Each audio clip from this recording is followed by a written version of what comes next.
Hey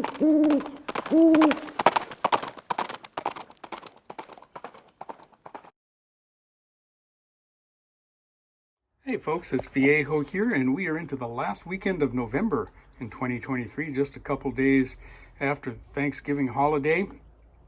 And got another beautiful day here on the central coast of California. I got 62 degrees over here in the garage, and it's about 70 outside right now, clear, sunny, and calm.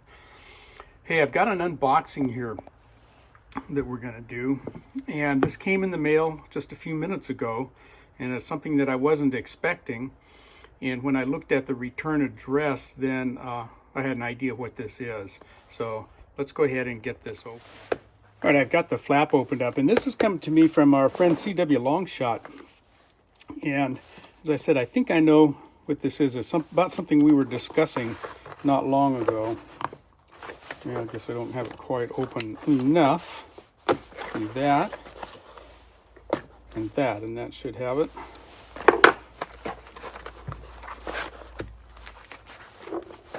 Well, there's a couple of packages in here.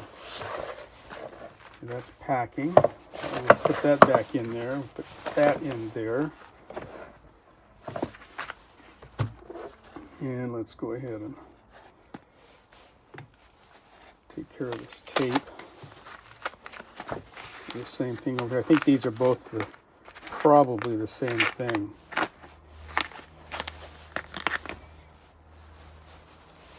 All right, it's like Christmas. Yeah. All right. Wow, look at the size of that washer. I believe this to be the same one. Oh no, it's a little different. Okay. So what these are, guys, is you might remember I mentioned this not long ago, and CW had kind of been working on the same thing. We had gotten to talking about the validity of having a Hornady lock and load bushing on our powder measures as a way to do quick changes, because many of us use a number of different kinds of powder measures. For example, here's my RCBS Little Dandy, and then I've got a Hornady powder thrower, and I have a couple other RCBS units.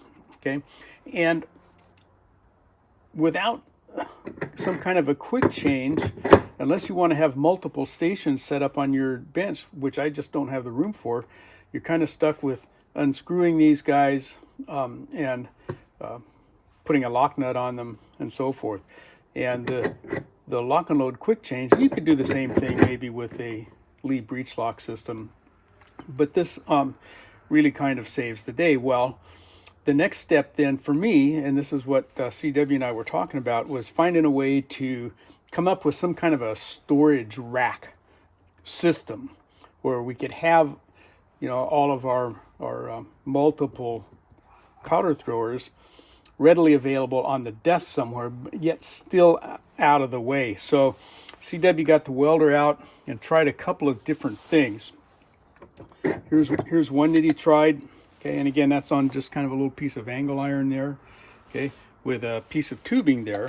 So that would set in there just like that, okay, and, it's in there snugly enough. The fitment is good enough here that it really doesn't wobble.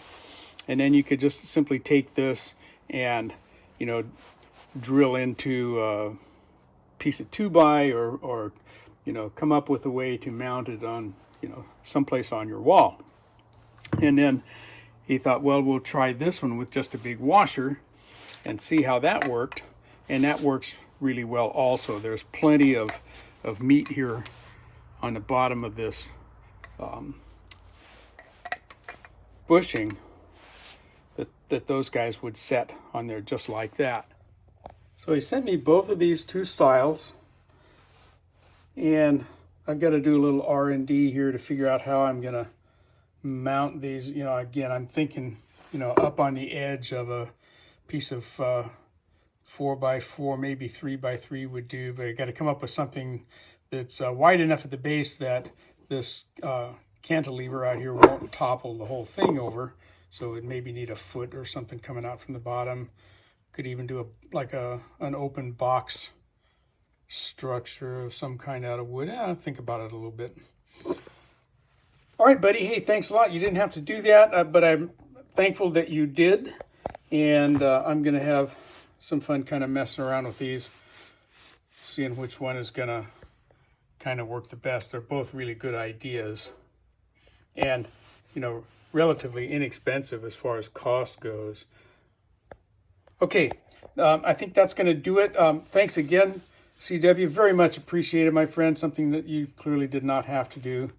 But I'll be talking with you. And from the Viejo bench, for now, that's all she wrote.